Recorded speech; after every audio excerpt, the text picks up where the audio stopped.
A quiet diplomatic cocktail party in Canberra, 1954. Crystal glasses clinking, polite laughter echoing through ornate rooms filled with ambassadors and politicians.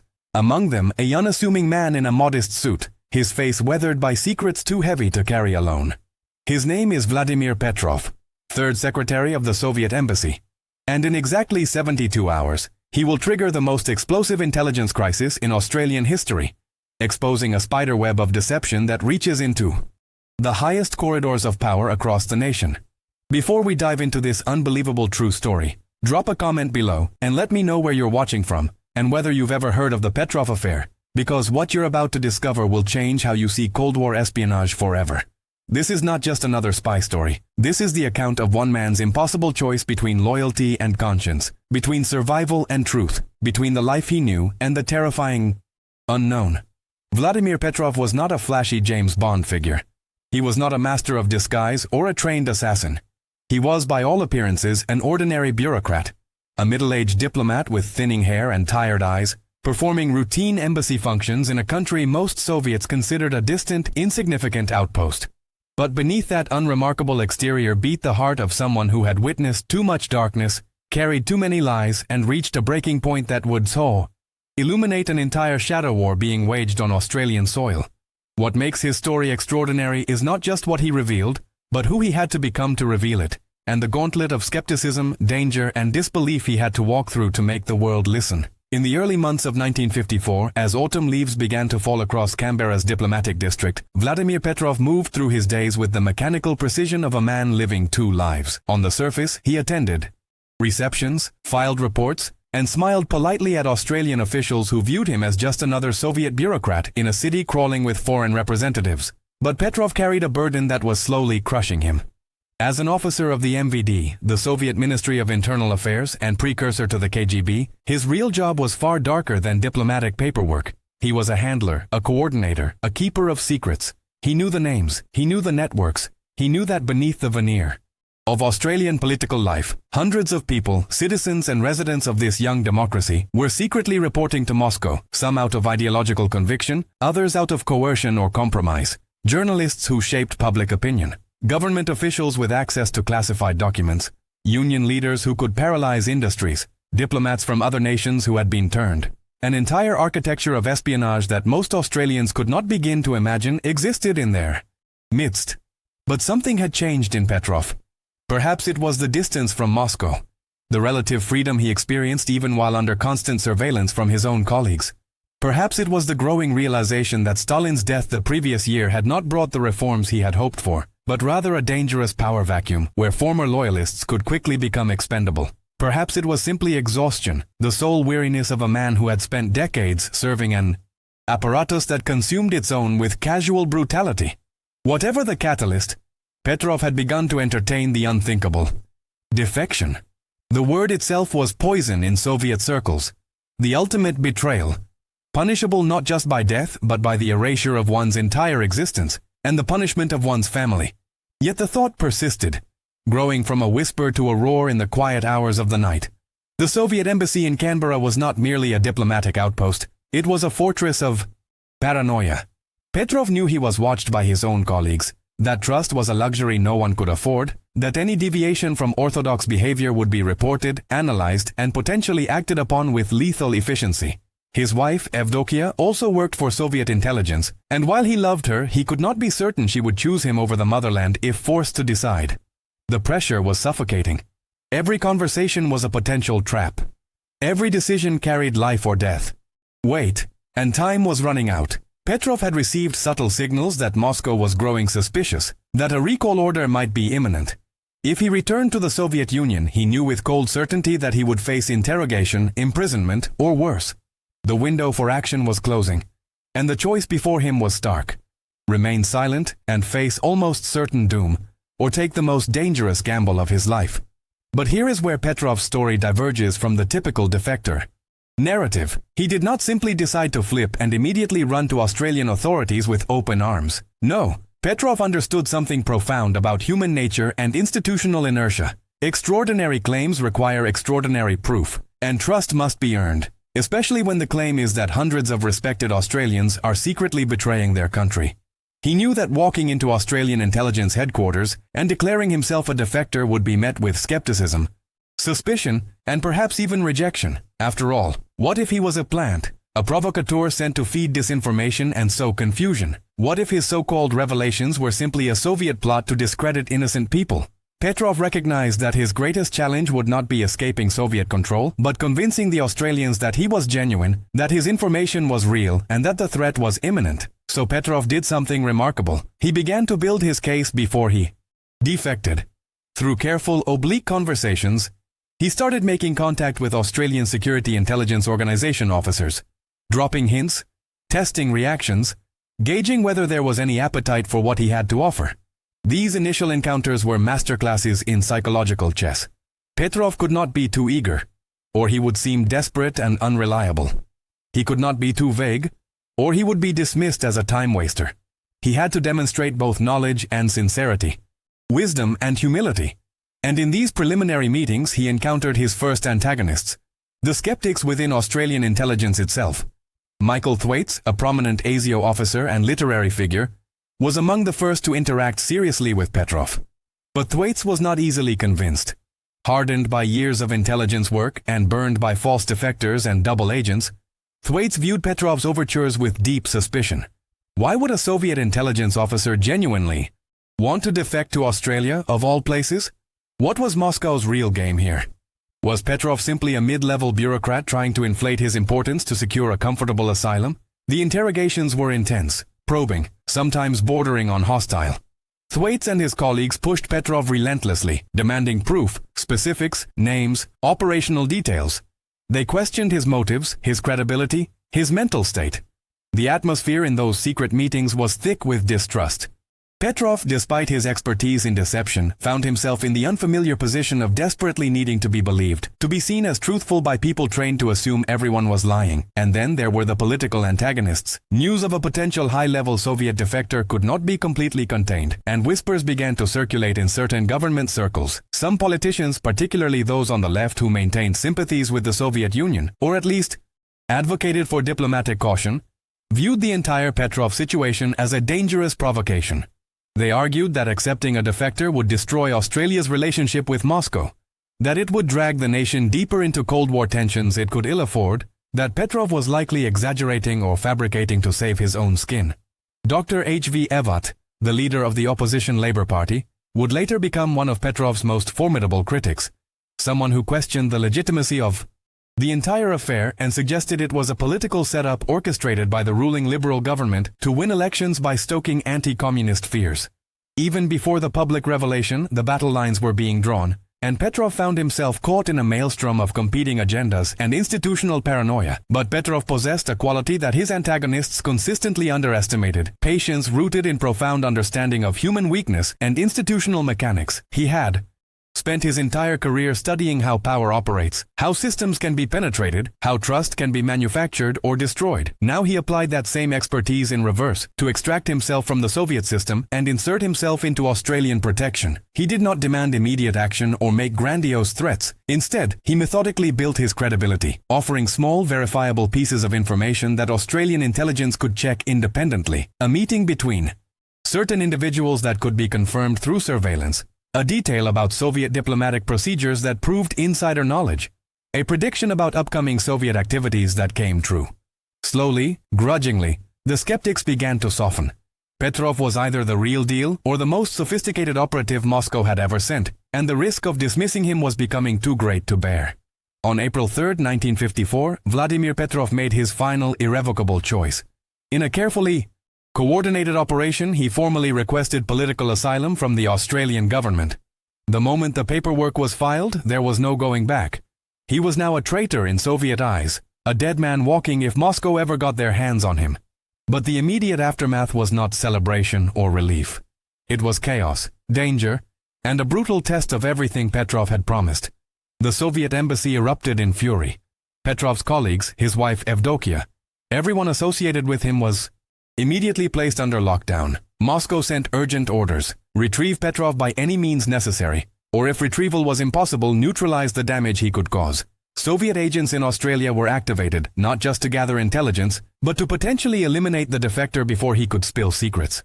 And this is where the narrative exploded into multiple layers of confrontation and revelation.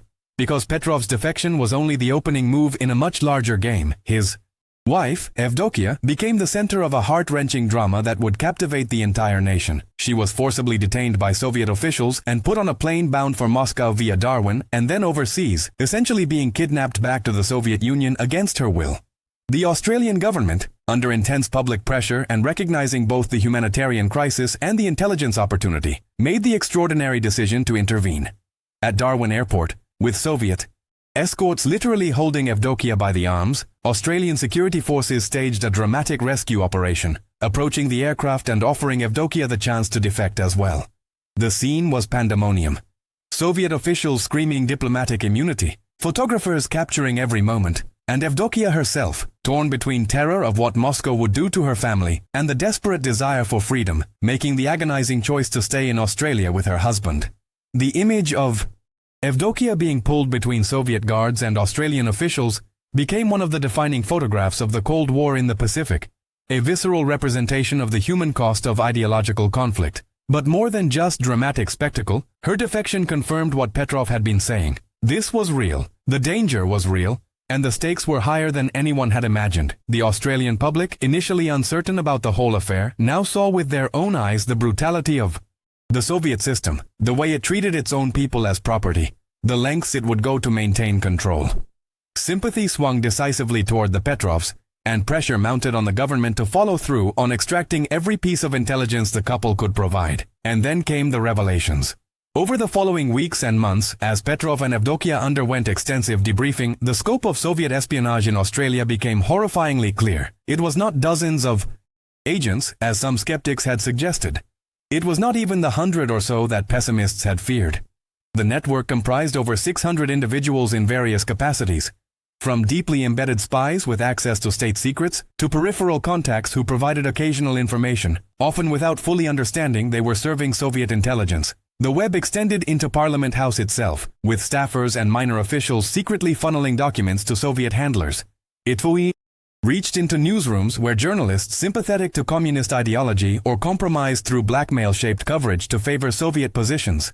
It penetrated trade unions, where leaders received Moscow funding and directives to foment industrial unrest at strategic moments. It included academics, scientists, and cultural figures who had been recruited during visits to the Soviet Union or through ideological alignment. Some names, when revealed through the Royal Commission that was established to investigate Petrov's claims, shocked the nation. Respected journalists found their careers destroyed. Government officials were forced to resign in disgrace. Prominent intellectuals who had publicly advocated for Soviet-Australian friendship were exposed as having crossed the line from advocacy to active espionage. The scale of the betrayal was staggering, and it forced Australia to confront uncomfortable truths about how deeply foreign influence had penetrated its institutions.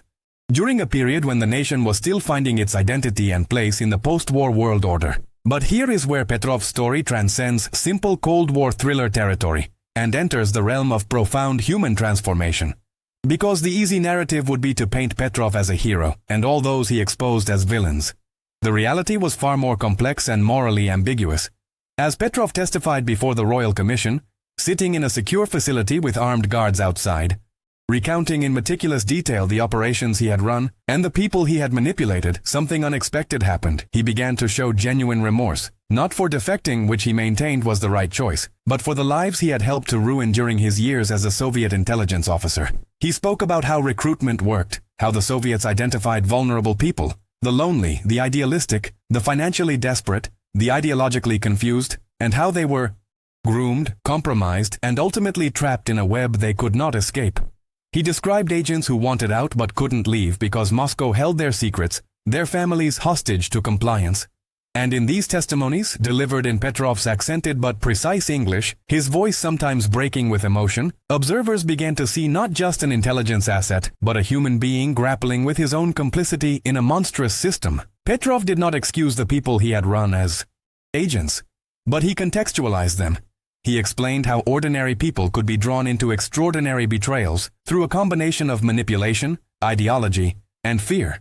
The attorneys questioning him, some of whom had entered the proceedings with barely concealed contempt for this Soviet turncoat, found themselves grudgingly respecting his honesty, his refusal to sensationalize or exaggerate, his obvious struggle with the moral weight of what he was revealing. This was not a man seeking glory or revenge.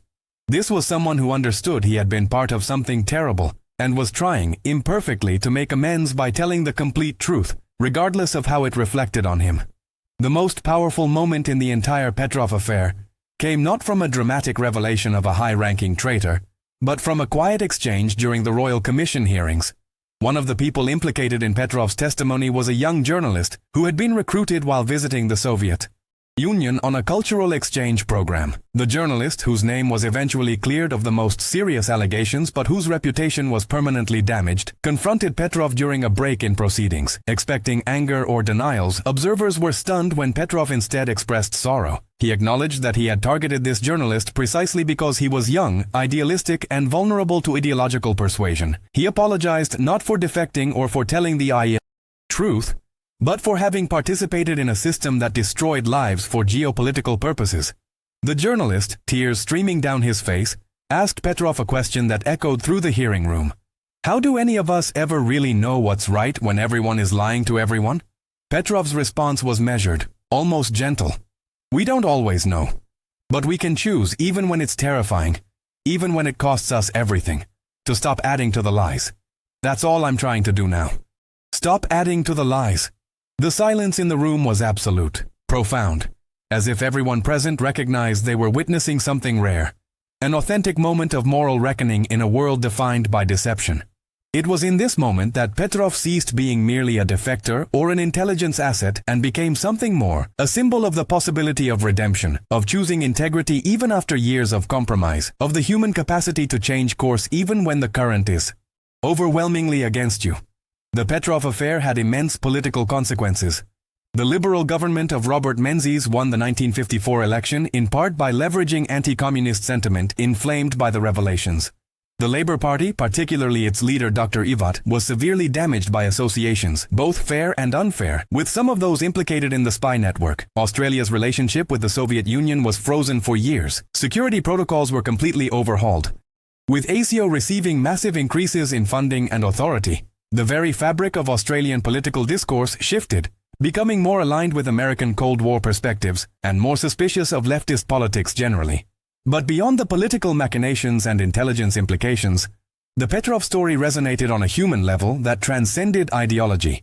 Vladimir and Evdokia Petrov spent the rest of their lives in Australia, living under assumed names, protected by the government, never able to return to Russia or contact their families, who faced severe persecution after the defection. They were not granted wealth or fame, just safety and anonymity. In his later years, Petrov occasionally gave confidential briefings to intelligence officers and academics, always emphasizing the same themes: the banality of how evil systems recruit ordinary people, the incremental nature of moral compromise, and the difficulty but necessity of choosing truth even when it demands everything from you.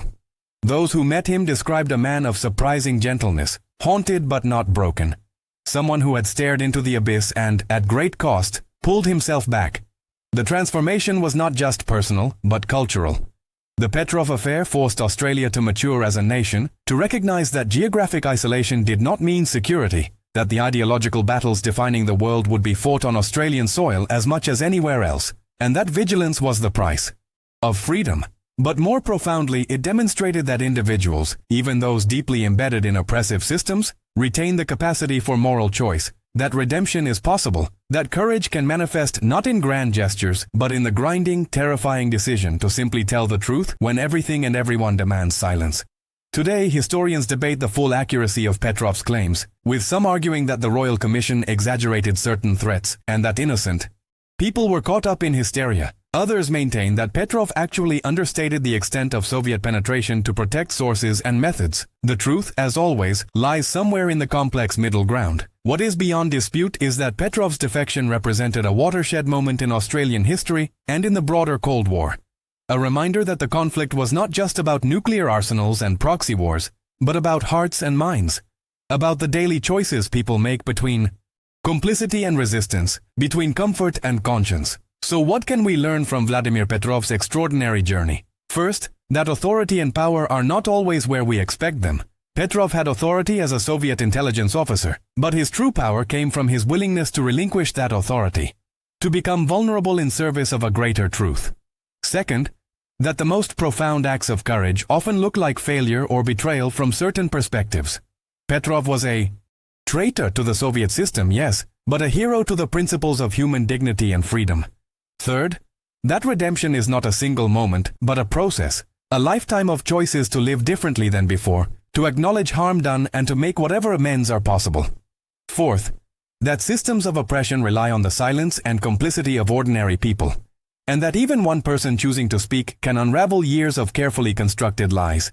And finally, that compassion and justice are not opposites but complements, that we can condemn evil systems while recognizing the humanity of those trapped within them, that transformation is always possible for those brave enough to seek it. If this story moved you, if it made you think differently about courage, integrity, or the price of truth, then honor Vladimir Petrov's legacy by refusing to be a passive participant in any system that demands your silence in the face of wrong. Like, subscribe, and share this video not for the algorithm, but because these stories of moral courage need to be told and retold, need to be remembered when we face our own moments of choice between comfort and conscience. Drop a comment sharing a time when you had to make a difficult ethical choice, or tell us what lessons from Petrov's story resonate with you. And remember, in a world that often rewards deception and punishes truth-telling, the most revolutionary act you can commit is radical honesty, even when it costs you everything. That's what Vladimir Petrov understood, and that's what his story, more than 70 years later, still has to teach us.